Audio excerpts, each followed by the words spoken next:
والصلاة والسلام على رسول الله وعلى آله وصحبه ومن والاه ثم أما بعد. To proceed, today inshallah we will have the chapter on al-Ghayra, and in fiqh we will have the chapter on al-Hawala, which is debt transference, al-Daman, guarantee of payment, and Kafala, guarantee of appearance. First, the chapter on Ghayra. Imam al-Harawi rahimahullah ta'ala said in Manazil As-Saa'ireen, Stations of the Wayfarers, under the chapter of Ghayra, which I translated as Protectiveness, and I will tell you why I translated this as Protectiveness. The word for word translation, Ghayra, would be translated into jealousy. If it's word for word translation, Ghayra would be jealousy. Jealousy and zealousy, they come from the same root. But we will discuss this in relation to Allah subhanahu wa ta'ala and the Ghayra of the believer. In relation to Allah subhanahu wa ta'ala, or concerning Allah subhanahu wa ta'ala, protectiveness would be the proper word. Also in relation to Allah's own ghayra, protectiveness would be a more appropriate translation than jealousy. The Shaykh usually starts by a verse from the Quran, and he starts here by this verse relating from Sulaiman alayhi salam. قال الله تعالى حاكيا عن نبيه سليمان عليه السلام ردوها علي فطفق مسحا بالسوق والأعناق. Allah the Almighty said, relating from his prophet Sulaiman, he said, which is Sulaiman, return them to me and set about striking their legs and necks. And set about striking their legs and necks, slashing their legs and necks. That would be an appropriate, certainly, ayah to start with when it comes to protectiveness, because according to one interpretation, Sulaiman set about striking the legs and necks of the horses because their beauty distracted him from the service of Allah subhanahu wa ta'ala. So when the horses were marching in front of Sulaiman, he was distracted by their beauty from his wird. The different tafsirs could be Salat al-Asr, it could be the wird, Adhkar al-Masa, his wird, his routine service, his routine worship. He was distracted from it by this march of the horses in front of him. So he decided to slaughter them. So he started to smite at their necks and legs. In order for us to have a good understanding of this, because the tafsirs are not particularly detailed and traceable, there is no detailed tafsir that is traceable to al-Ma'soom alayhi salam, to the infallible one alayhi salam. Therefore, when we encounter something of this nature, then we will have to look at a way of understanding that will preserve basically our precepts, our perception of a great prophet like Sulaiman alayhi salam, and our conceptions of prophethood and the infallibility of prophets and things of that nature. So we will have to find an interpretation that will be aligned with this. So we can either use this interpretation and said that he slaughtered them, and then he probably distributed the meat to the poor, because it cannot be just a mere act of this, revenge from the horses. It cannot be, again, like taking grudges out on the horses, but it has to be understood within the conception of the infallibility of the prophets and so on. Or you could use the other interpretation where it was not in fact a matter of slashing their necks or legs. طفق مسحا, mash means wiping, but mash could also mean smiting or striking or slaughtering, slashing. But if someone tells you mash, word for word translation for mash is what? Wiping. Mash, wiping. So the other interpretation would be that Sulaiman alayhi salam started to wipe their necks and legs to show Allah subhanahu wa ta'ala humility and brokenness. To show humility and brokenness. And instead of him watching the horses, he actually started to tend to them and serve them and wash them and wipe their necks and legs and so on to show brokenness before Allah subhanahu wa ta'ala and humility. Whatever the interpretation is, the appropriateness of starting by this verse is clear. So Sulaiman alayhi salam was vigilant about his service, and that is what ghaira is about. It is to show that vigilance in maintaining or guarding something that you value, in maintaining or guarding, protecting something that you value.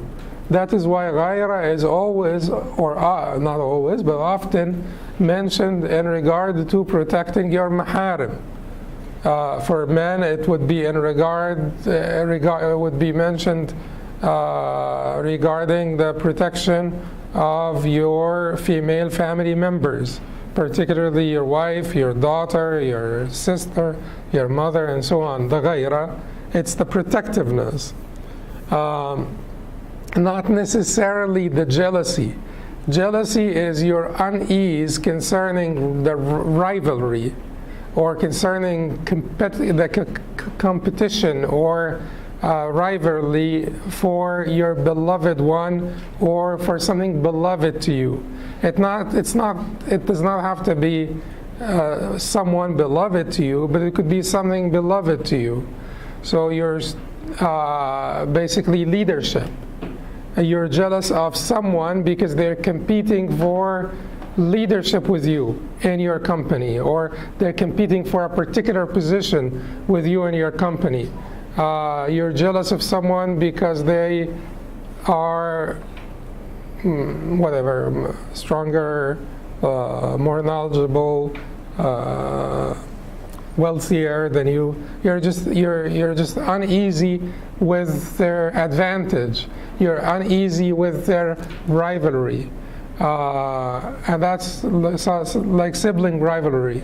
They get jealous of each other. Even, they compete for their parents' acceptance and recognition and things of that nature. So the part of ghaira that we want to focus on, we want to extract from all those meanings a particular meaning, which is your vigilance, your protectiveness of something dear to you, something beloved to you. That is the aspect that we want to focus on here regarding this chapter. It is your protectiveness, your vigilance concerning the guarding something that is dear, that is beloved to you. That rivalry and so on, we may, there may be, sometimes when we need to also consider those meanings, but mainly it is about protectiveness and vigilance. Like I said, so when Sulaiman was protective of his relationship with Allah subhanahu wa ta'ala, Sulaiman was protective of the time that he wasted, was upset because he wasted valuable time and he lost his routine service because of that distraction. And then he became angry. And that anger is part of the ghaira. It certainly is, that anger is certainly part of the ghaira. And then he started to strike at their necks and legs. Then the Shaykh said, الغيرة سقوط الاحتمال ظنا والضيق عن الصبر نفاسة. Ghayra, or protectiveness, refers to the intolerance caused by concern and the impatience caused by keenness and competitiveness.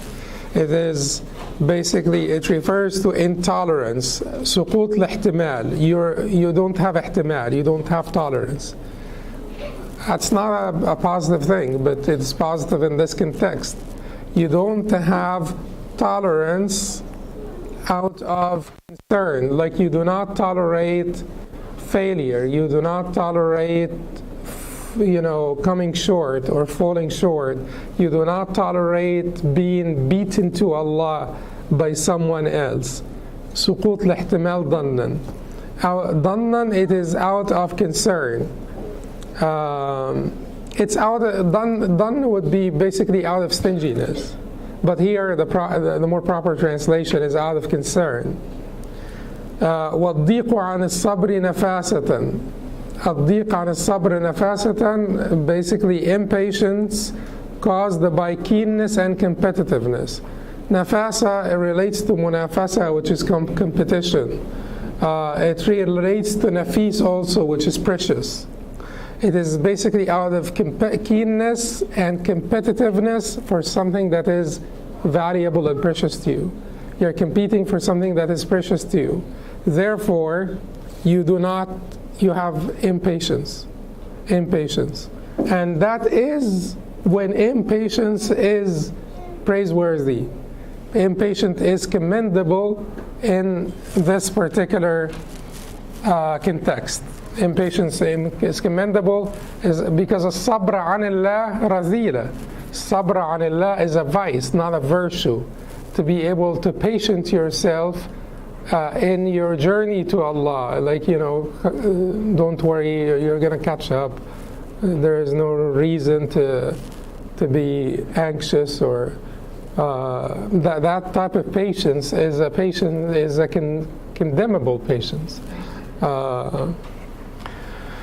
So let's try to look for some examples to understand what ghayra means in that context.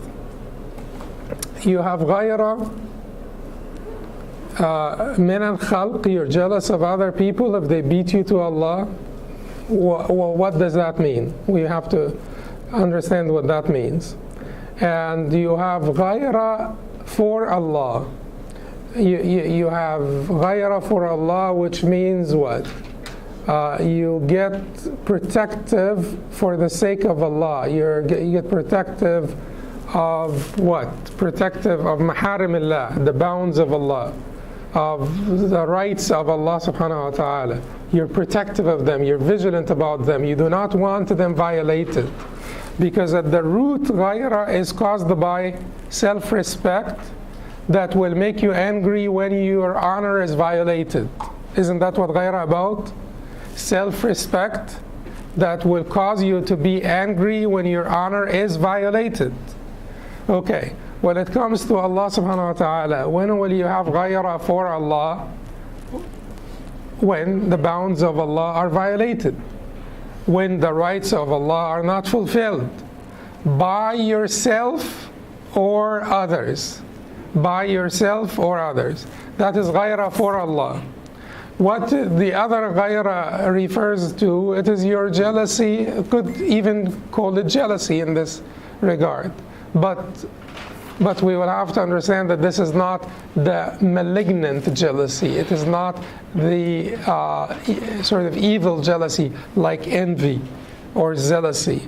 So, but jealousy of being jealous of someone else who beat you to Allah subhanahu wa ta'ala.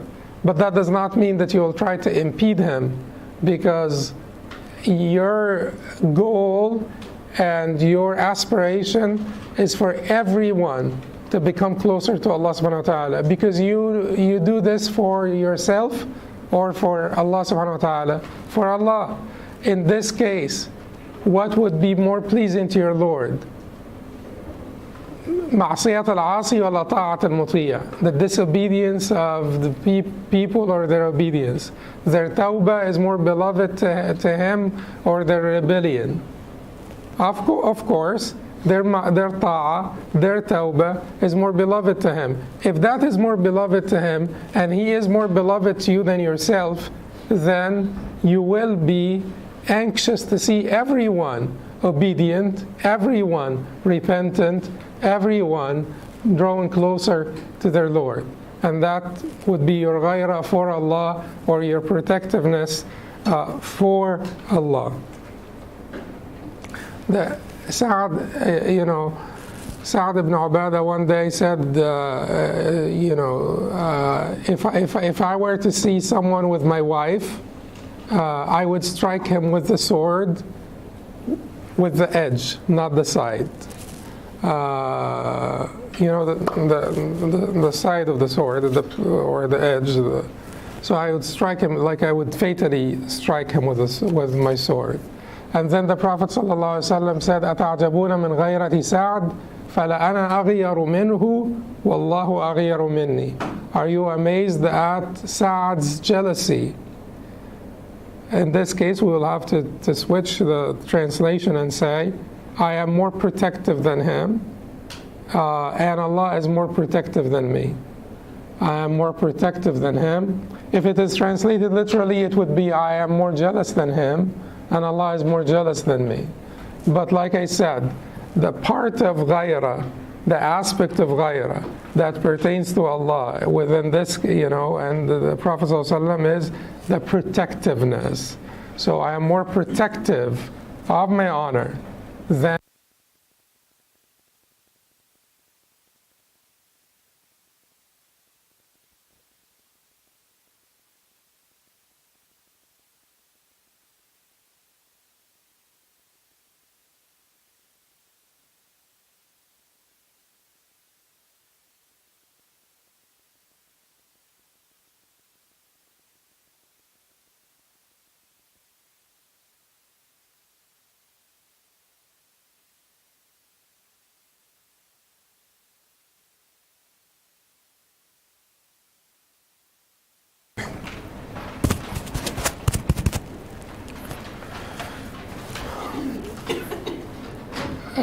the Prophet ﷺ also said, إِنَّ الْمُؤْمِنَ يَغَارُ وَإِنَّ اللَّهَ يَغَارُ وَإِنَّ غَيْرَةَ اللَّهِ أَنْ يَأْتِيَ الْمُؤْمِنَ مَحَارِمًا.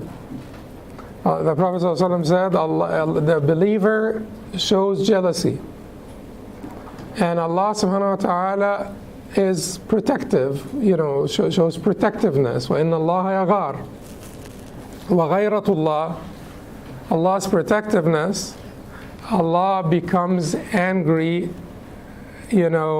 when, because anger is also intended here, when the believer violates his bounds, the maharim of Allah subhanahu wa ta'ala, sacred bounds of Allah subhanahu wa ta'ala. So when the sacredness is violated by the believer, Allah becomes angry. And in some hadith, وَمَنَازِلِ ذَلِكَ حَرَّمَ الْفَوَاحِشِ, and because of his ghayrah, because of his protectiveness, Allah forbade all acts of lewdness, all acts of lewdness. So all of this pertains to the ghayrah of Allah subhanahu wa ta'ala. And the ghayrah of the believer then, the ghayrah that is this station of ghayrah will be about two things.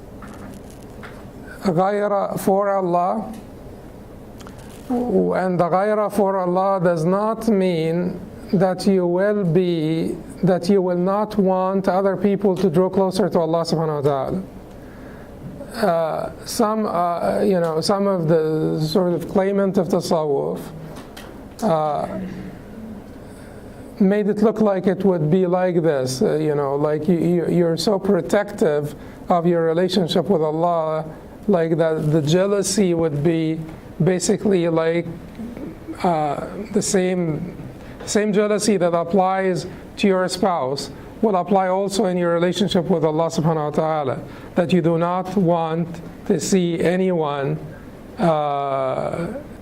compete with you for Allah's pleasure or for nearness to Allah subhanahu wa ta'ala. You're intolerant of that. Until it was reported from someone that he said, I can't wait until I see no one making dhikr of Allah subhanahu wa ta'ala. Whether he meant that he wanted to be the only one to be remembering Allah subhanahu wa ta'ala because he is so jealous of other people having a good relationship with Allah, or he meant that all of them are heedless in their remembrance, so I can't see heedless people making remembrance of Allah subhanahu wa ta'ala.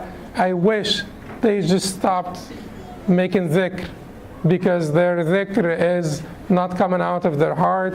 Their dhikr comes out of their tongue while they are heedless, during their heedlessness, and I hate to see that. And many examples have been mentioned by Ibn al-Qayyim about this improper manifestation of ghayrah, this corrupt manifestation of ghayrah. Someone said, for instance, he reports that someone said, someone was saying subhanallah, and he felt that he was not particularly sincere about it. And he said to him, I would like you, or Jallallah, or something of that nature. And he said to him, I would like you, أحب أن تجله عن ذلك. I would like you to glorify him beyond that. So shut up, don't glorify him, because you are heedless, and that glorification is fake. It's coming out of your tongue. I wish that you don't glorify him, or that you glorify him beyond glorifying him with your tongue. So if you stay silent, that will be better than saying Jallallah or Subhanallah or something without your heart being present, or without this being devotional or being sincere coming out of your heart. That's problematic, and we will say why it is problematic. Shibli rahimahullah, Ibn Qayyim also reports from Shibli rahimahullah that when his son died, he sort of shaved his beard, or he trimmed it to the point where it's almost like shaven. Shibli, shaving his beard. And there is a particular prohibition about shaving at the time of affliction and the time of masa'ib and afflictions and so on. And then he was asked about this, and his rationale was, he was asked, why would you shave your beard? And he said that I was afraid that the people who will come to extend condolences to me will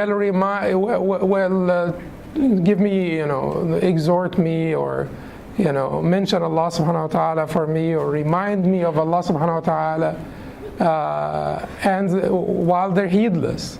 So I wanted them to be distracted by my shaven beard from their heedless reminders or their heedless preaching or exhortations, because I hate to hear it. And sometimes you also have to forgive them sometimes. There is a point in what they're saying. There is some point, there is some value in what they do and what they say, but it is outweighed by another value. So Ibn al-Qayyim rahimahullah says that this, and this is important. It is important to have the right approach to such faults. This is an error. The Prophet would not be pleased with this, sallallahu alaihi wasallam. The Sahaba had never done something of this nature. They would not accept this. They would not be pleased with this. So Ibn al-Qayyim said that he combined many errors. One, shaving the beard, which is prohibited by default. 2, shaving the beard at the time of affliction, which is prohibited specifically by the Prophet ﷺ. 3, wanting, to distract the people by this act of disobedience from reminding him of Allah. And even if they reminded him of Allah when they are heedless, that is still better than not to remember Allah. Just to remember Allah, the remembrance of Allah is still better. To remember Allah by your tongue when your heart is, to pray while your heart is absent is better than to not pray altogether, isn't it? Yes, it is. To bring yourself to the to the masjid or the prayer mat or whatever, and to stand up and to say Allahu Akbar, even if your heart is not present. Even if you're thinking about work or you're thinking about food or you're thinking about anything, that is still better than not praying altogether. At least you conformed, you complied with this injunction. So for them to come and extend condolences to him, that's an act of compliance, because to extend condolences to your Muslim brother at the time of their ibtila or affliction or musibah is an act of obedience. Why would you hate for people to do this? Why would you hate for people to at least remember Allah superficially? Maybe some words will trickle down to their heart and affect their heart and change their condition. Maybe that remembrance, the utterance of the tongue. Why is it important that we make dhikr by the tongue? Maybe the dhikr that we make, some of the dhikr that we make by the tongue, will actually make it to our hearts and improve our condition or change our condition. Remind the heart of Allah subhanahu wa ta'ala. Truly remind the heart of Allah subhanahu wa ta'ala. So that was also improper. So a combination, a combination of improprieties that you did just to prevent people from remembering Allah subhanahu wa ta'ala. That is not proper jealousy. That is not acceptable jealousy. And but the acceptable jealousy is what was shown by Abdullah ibn al-Mubarak. And this is a story, a beautiful story, about when you become jealous, you do not want anyone to beat you to Allah subhanahu wa ta'ala. But if someone did, what do you do for them? If someone did beat you to Allah. If you're Umar and Abu Bakr did beat you to Allah subhanahu wa ta'ala, what do? You hate Abu Bakr? You want to trip Abu Bakr, you want to impede his, or sort of break his leg? Absolutely not. But this is what you do. And this was a story that Ibn al-Jawzi reports in one of his beautiful books. It's called Bahr al-Dumu', and it's properly titled. It is Bahr al-Dumu', which means the ocean of tears. And then he, in this book, Bahr al-Dumu', he reports this story. It's a story about Abdullah ibn al-Mubarak and Fudayl ibn Iyad and Sufyan al-Thawri. But Sufyan was mentioned only once in the story. But Abdullah ibn al-Mubarak, Abdullah ibn al-Mubarak is so huge, right? Like, Fudayl ibn Iyad, Abid al-Haramain. We're talking about the sort of the cream of the crop during their generation, during their time, the best of the best, the greatest of all, in many regards, and Sufyan al-Thawri. So we're talking about the most knowledgeable, the most pious, the greatest, the people who had the greatest religious and moral integrity of their generation. So Abdullah ibn Mubarak went to Al-Kaaba one day. There was a drought in Mecca, and Abdullah ibn Mubarak went to Al-Kaaba, and he found a black young man who was a slave, sitting by one of the doors of Al-Kaaba, and Abdullah ibn Mubarak sat close to him, and he heard them making dua for rain. He heard them making dua for rain. And then he said, Oh Allah, أخلقت الذنوب الوجوه, or أخلقت الوجوه الذنوب. Oh Allah, the faces are worn because of the sins. And you have chosen to discipline your servants, to remind them of you and to discipline them. But oh Allah, show them your mercy. Nothing but good comes from you. Show them your mercy. Bring down the rain now. They are going through extreme hardship. Bring the rain down now. And then this boy kept on saying, bring it down now. As-Sa'a, As-Sa'a, As-Sa'a. So he said, and Abdullah ibn Mubarak said there were no clouds. And he said, now, now, now. And then Abdullah ibn Mubarak looked up and there were clouds and started to heavily rain, to pour down rain. So Abdullah ibn Mubarak looked at this and he's like, well, you know, because likely he was praying, likely, you know, his friends also were praying. His friends are who? Sufyan al-Thawri and Fudayl ibn Iyad. These people were praying. And then he sees this, and then he goes to Fudayl ibn Iyad, and then he follows this young boy to his place, to his residence. And that was the residence of his master. He followed him to his residence, and then he went to Fudayl ibn Iyad. And he was distressed, you know.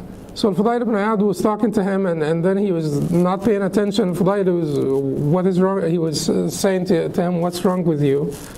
And so Abdullah ibn Mubarak said to Fudayl, سبقنا إليه غيرنا.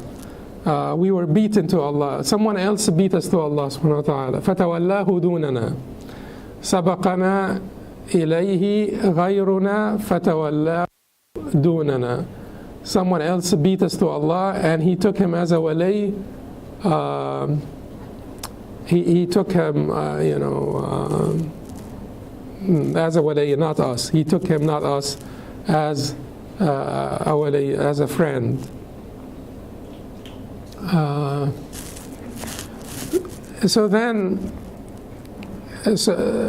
what did Abdullah ibn Mubarak do?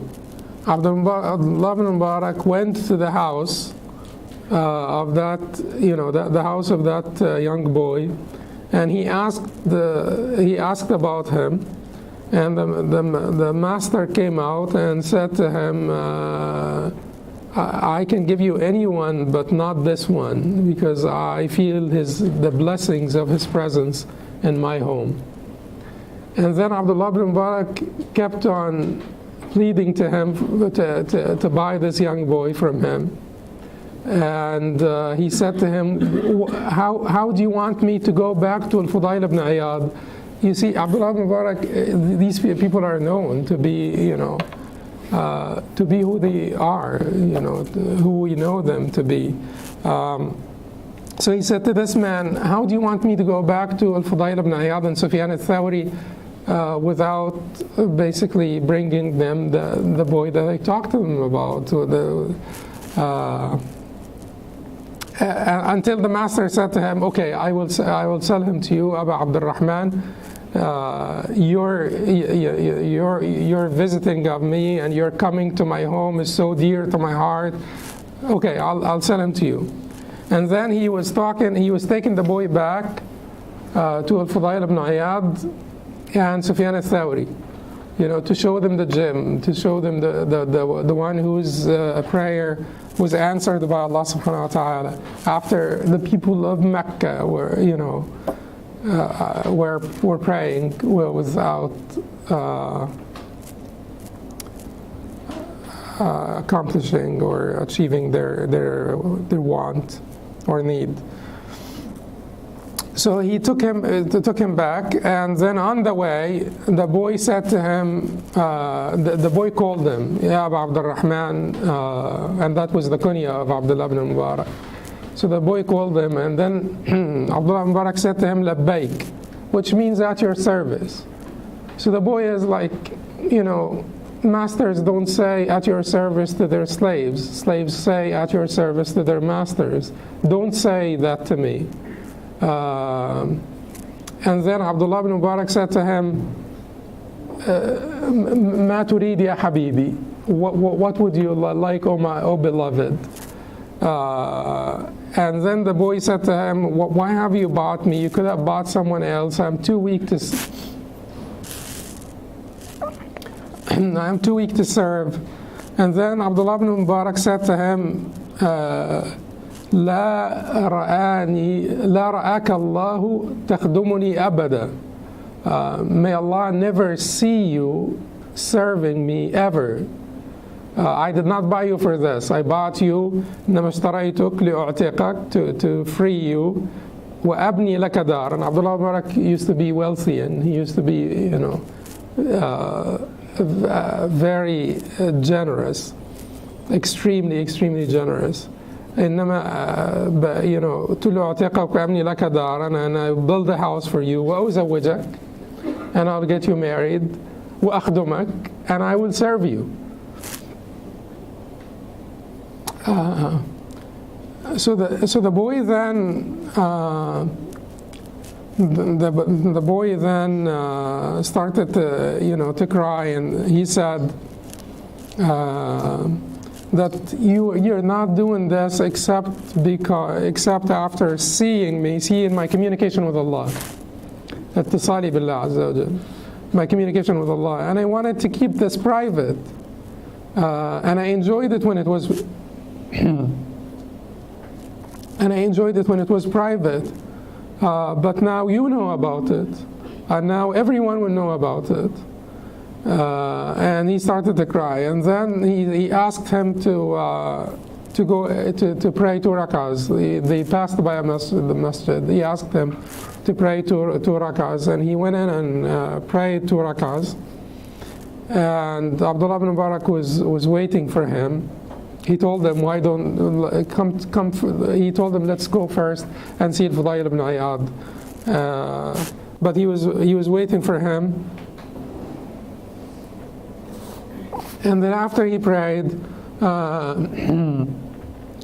he said to him, Astawdi'uka Allah, I leave you in Allah's protection. And Abdullah Mubarak said, where are you going?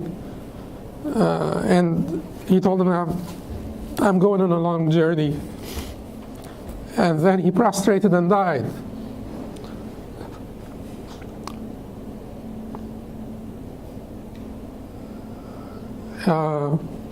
Maybe he had asked Allah subhanahu wa ta'ala to take him at that time, and Allah subhanahu wa ta'ala responded to his dua like he did before. So the point here is Abdullah ibn Mubarak felt jealous. Abdullah ibn Mubarak felt that someone beat him to Allah subhanahu wa ta'ala. We were praying for rain. How come Allah responded to him and did not respond to me? So if that's jealousy, then that's fine. If that's what you feel upset because someone beat you to Allah, it is fine. But that's what you do with people who beat you to Allah. First, you're happy because your Lord is happy. Your Lord is pleased. You're pleased because your Lord is pleased. الله أفرح بتوبة العبد من أحدكم سقط على بعيره وقد أضله بأرض فلا. Allah rejoices in the repentance of His servant more than one of you who had found his camel after He lost him in a barren desert. But you're pleased because your Lord is pleased, and you're also you become affectionate towards those people who beat you to Allah subhanahu wa ta'ala. It's not a sense of rivalry where you start to have resentment, or you hold grudges against them because they beat you to Allah. You become more affectionate towards the people who beat you to Allah subhanahu wa ta'ala, because like I said before, wala wal bara means that you remove your ego from the center and you place Allah at the center, and those who are closer to Allah become closer to you. Those who are more beloved to Allah become more beloved to you. So that was the jealousy of Abdullah ibn Mubarak and al-Fudayl ibn Iyad and those people.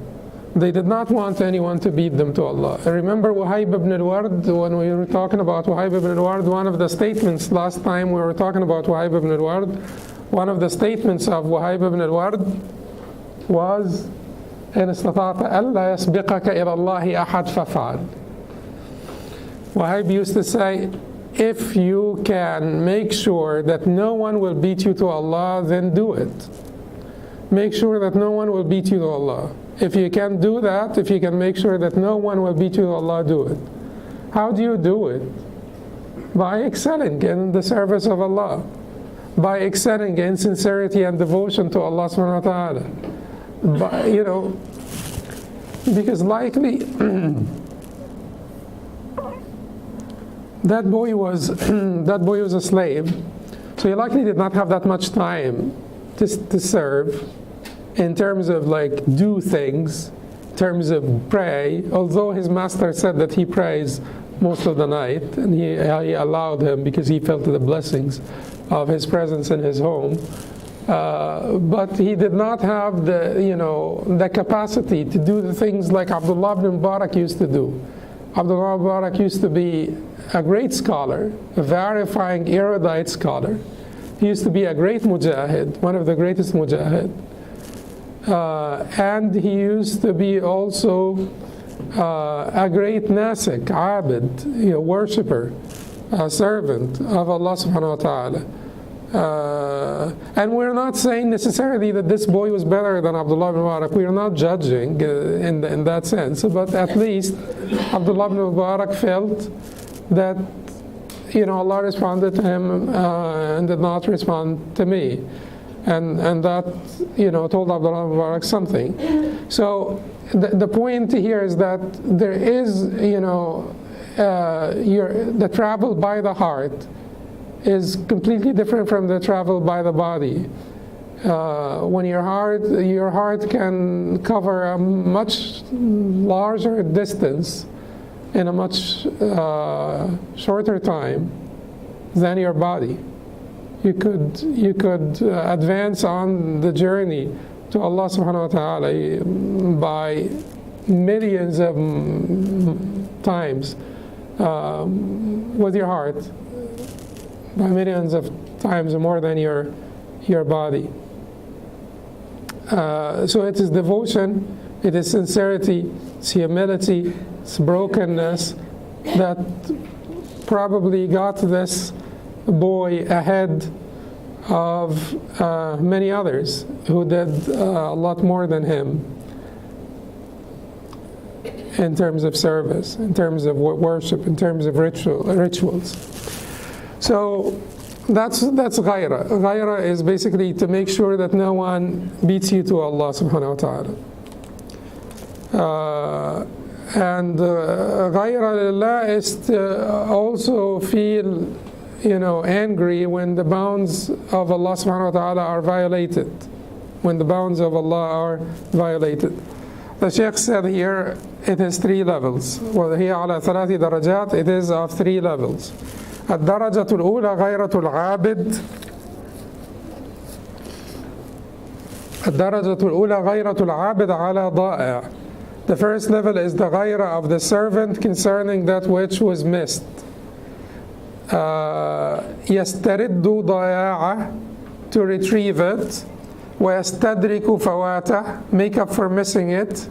ويتدارك تواه, not قواه, or it is in some manuscripts it's قواه, but in this manuscript it is تواه, which means and mitigate the consequences of its loss. So al-abid is a great thing, right? A worshipper, servant of Allah. And it does not mean that they are not serving Allah with sincerity. They are worshipping Allah with sincerity. Keep in mind that every abid is murid, otherwise they would be munafiq. And every murid is abid, otherwise they would be zindiq. But there is a difference between the murid and the abid, the seeker and the worshipper. So al-abid is the worshipper, al-murid is the seeker. Every abid has to be a murid, has to be a seeker of Allah. Otherwise, if his intent other than Allah, then his ibadah is nifaq, and it will not count for him. And every murid must be a abid, because if he does not serve Allah, if he does not comply with the Sharia and does not conform to the deen and does not serve Allah, then his seeking is zandaqa, blasphemy. But when they talk about al-abid wal-murid and they separate between the abid and murid, the abid would be what? The one who has greater emphasis on rituals and acts of worship. And murid would be what?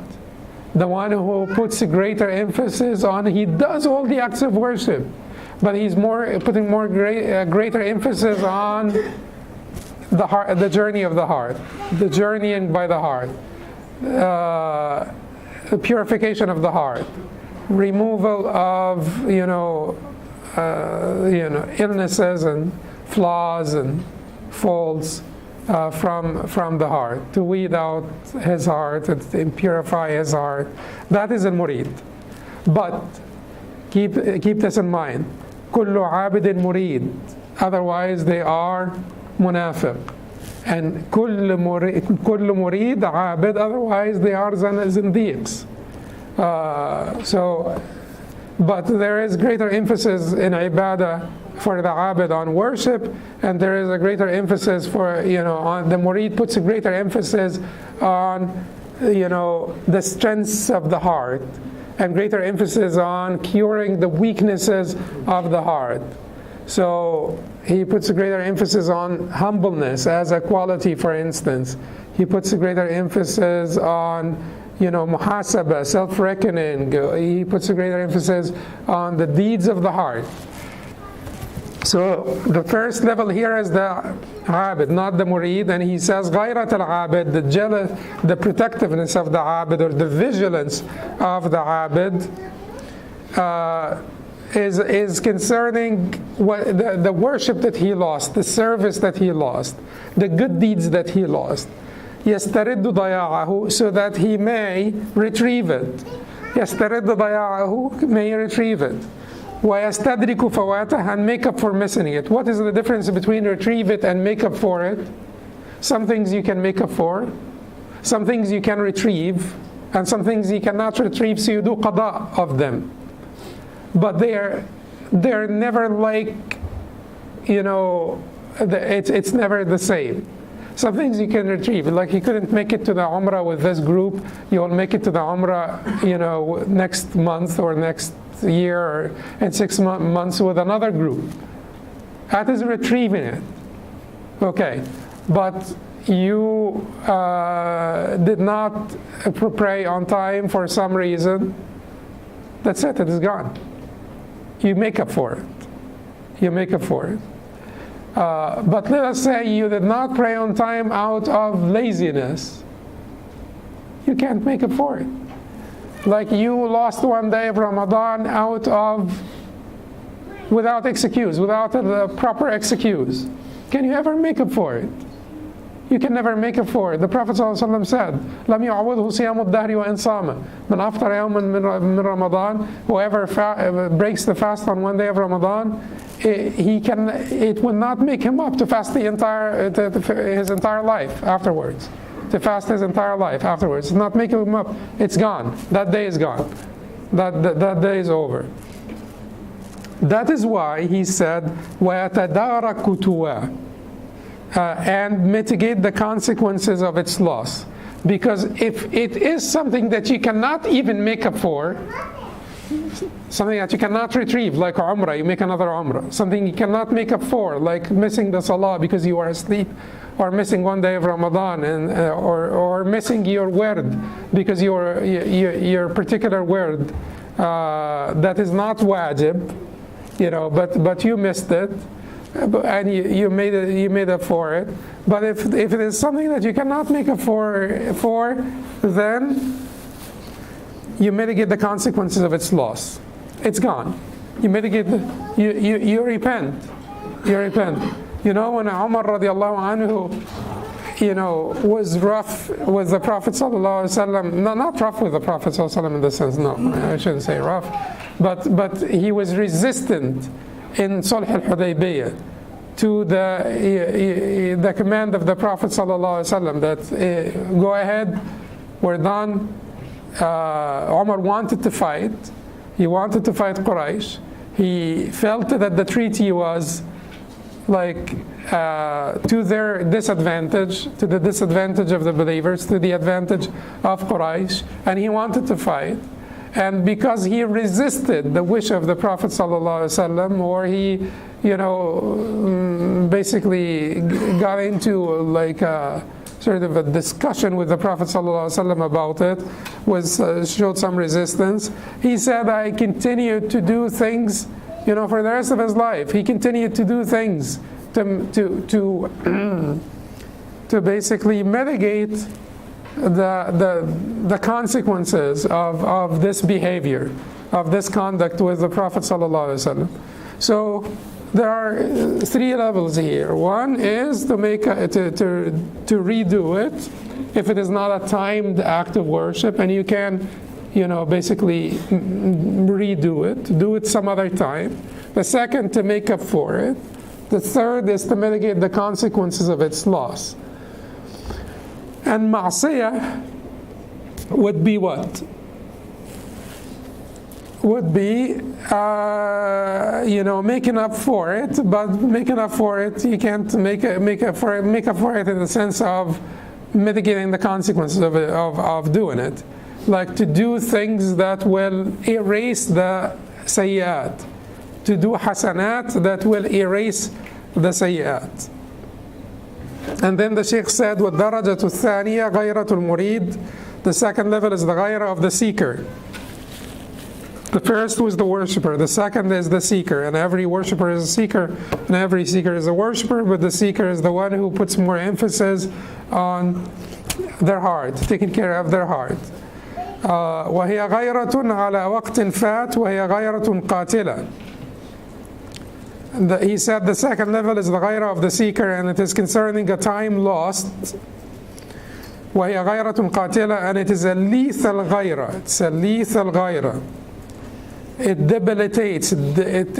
It basically it wears them out. It debilitates them. It is a lethal, fatal ghayra. It hurts so much.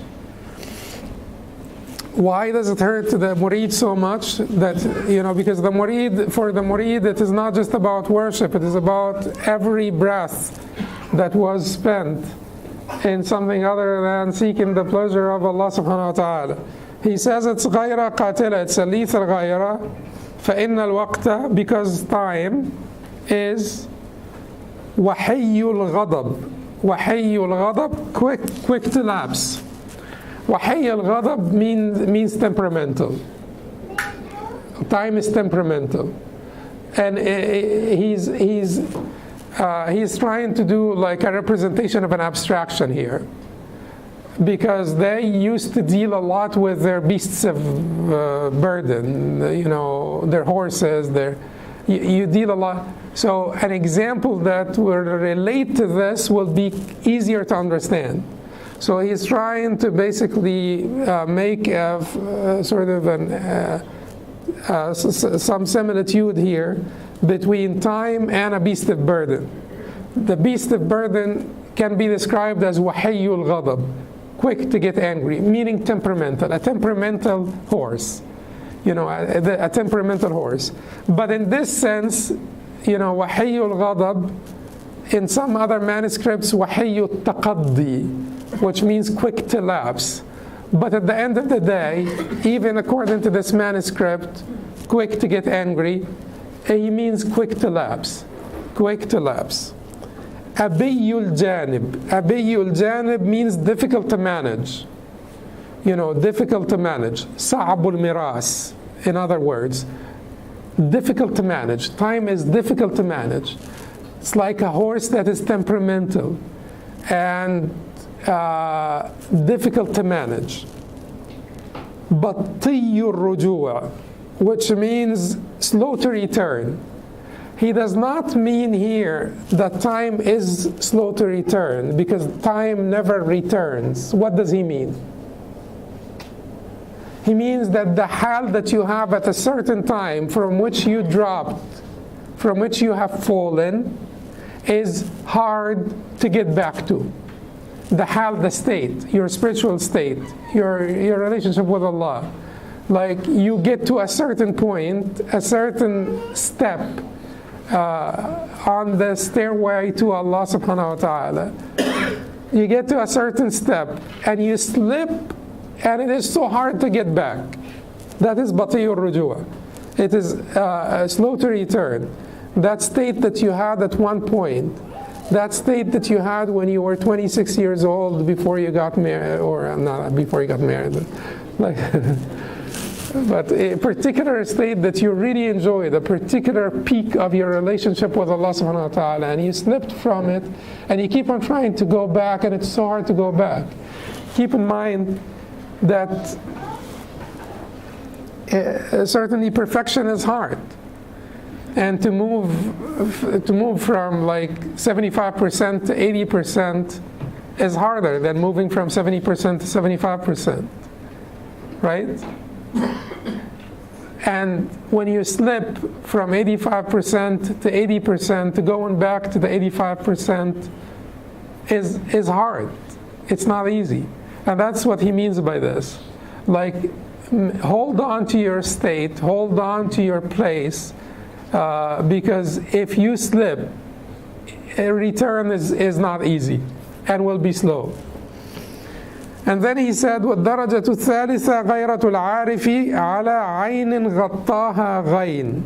The third level is a ghayra of the arif concerning an eyesight covered by a veil. عَيْنٍ غَطَّاهَا غَيْنٍ. Concerning an eyesight covered by a veil. What does that mean? It means that you had a grasp of the truths of Iman, the truths of Iman. You had a grasp of some of them to the point of certainty of eyesight. But then something happened, and then a thin layer covered them.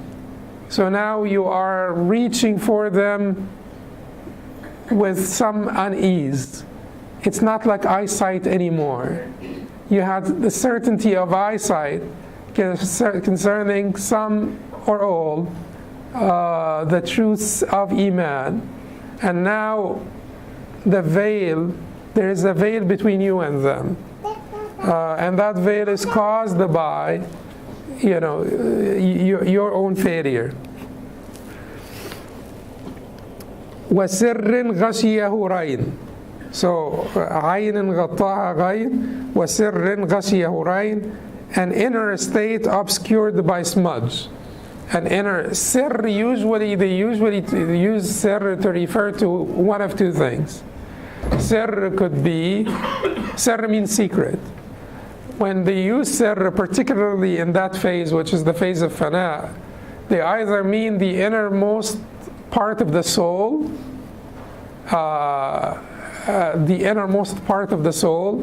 or they mean a state that is between you and Allah that no one else knows of.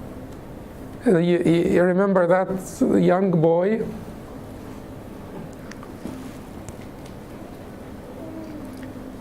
He had this sirr with Allah subhanahu wa ta'ala. He had this sort of secretive relationship. It's like private relationship, private state with Allah subhanahu wa ta'ala, private connection. He called it, communication. He had this private communication with Allah subhanahu wa ta'ala, and he was protective of it. So that is what they talk, that's what they mean by sir. That's probably what sir means here. So it's an inner state, a private inner state that has been sort of polluted by smudge. And then وَنَفَسٍ عَلِقَ بِرَجَاء أَوْ الْتَفَتَ إِلَى عَطَاء.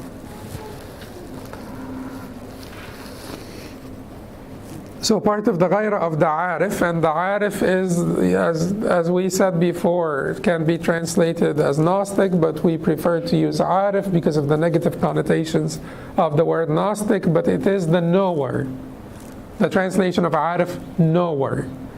It's the one who has the knowledge, the inner knowledge of the heart, that is the true knowledge, reformative knowledge.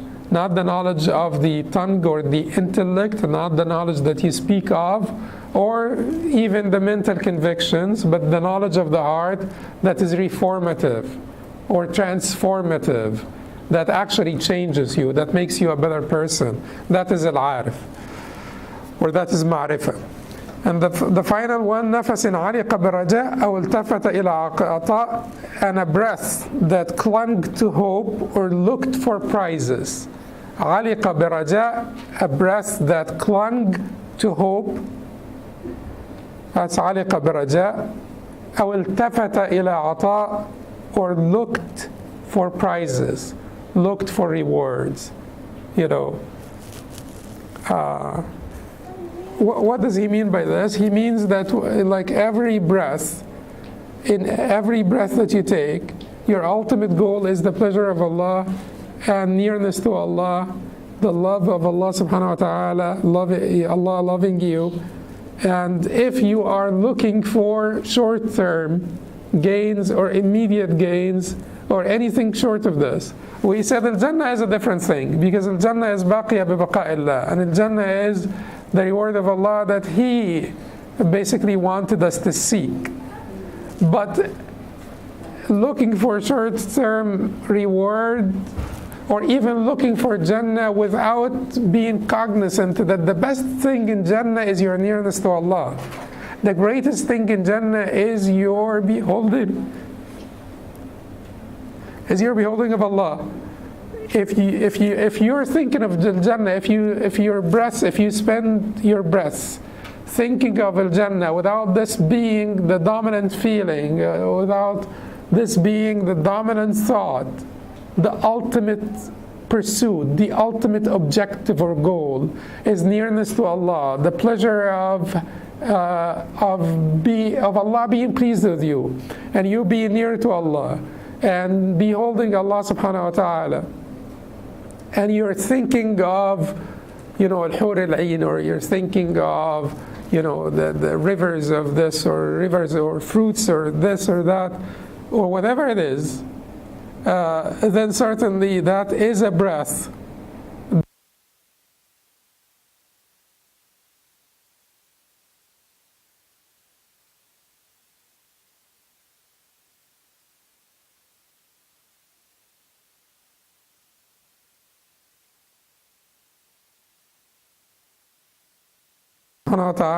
And the love of Allah Azza wa Jal. أقول قولي هذا وأستغفر الله لي ولكم سبحانك اللهم وبحمدك أشهد أن لا إله إلا أنت أستغفرك وأتوب إليك. Inshallah, we'll take 7 minutes and we'll take 10 minutes and come back, inshallah.